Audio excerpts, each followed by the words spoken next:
నేను వేసిన లెక్క ప్రకారం కూటమి ప్రభుత్వం ప్రస్తుతం యాజ్ ఆఫ్ నౌ ఏడాదికి దాదాపుగా 50,000 కోట్ల రూపాయలు ఖర్చు పెడుతోంది సంక్షేమ పథకాల మీద.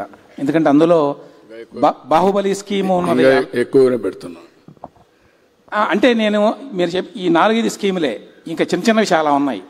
నేను చెప్పేది పెద్ద స్కీములు, ఎస్పెషల్లీ ఎన్టీఆర్ భరోసా అదొకటే దాదాపుగా 30,000 కోట్లు అవుతుంది, 33,000 కోట్లు అవుతుంది ఏడాదికి. ఇది కాకుండా ఇంకా 2-3 స్కీములు మీరు ప్రవేశపెడతామని చెప్తున్నారు. అవి కూడా ప్రవేశపెడితే ఈ బడ్జెట్ అంటే సంక్షేమ బడ్జెట్ 1,00,000 కోట్లకి వెళ్ళేటువంటి అవకాశం ఉంది. 1,00,000 కోట్ల రూపాయలు అంటే మన బడ్జెట్ ఇప్పుడు పోయిన ఏడాది 3,30,000 అనుకుంటాను కోట్లు. 1,00,000 కోట్లు అంటే దాదాపు మూడో వంతు సంక్షేమం మీద పెడితే పెట్టగల సామర్థ్యం ఉన్నదా ఆంధ్రప్రదేశ్కి ఇవాళ వస్తున్న రెవెన్యూస్కి? అంటే అల్టిమేట్గా పబ్లిక్ ఏదైతే మేము చెప్పామో ఆ రోజు దాన్ని నిలబెట్టుకోవాల్సిన అవసరం ఉంది. అదే మరిగా అభివృద్ధి కూడా ప్యారల్గా తీసుకెళ్ళాలి.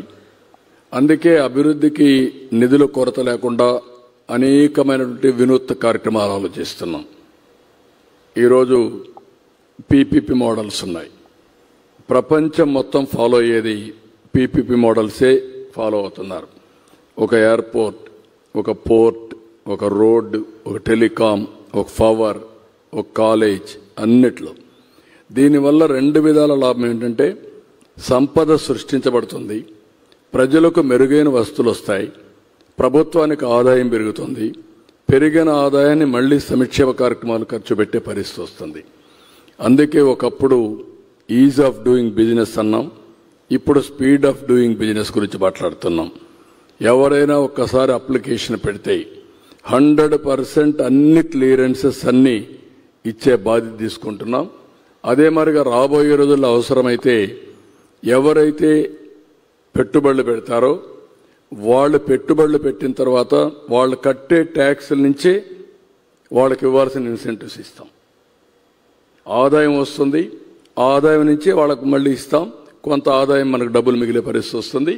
ఇలాంటి వినూత్నమైన మోడల్స్ అన్నీ మాస్టరైజ్ చేస్తున్నాం.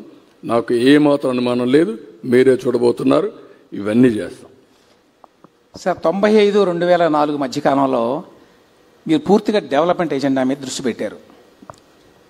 ఆ రోజున మీరే చెప్పారు చాలా కఠినంగా ఉండేవాడిని అని. ఇప్పుడు అంత కఠినంగా ఉండటం లేదు, ఆ మాట నిజమే. అప్పట్లో చేసిన ఇంకా కఠినంగా ఉన్నా అప్పుడు లేని అవకాశాలు ఇప్పుడు వచ్చాయి. Please subscribe to Leo news for more videos.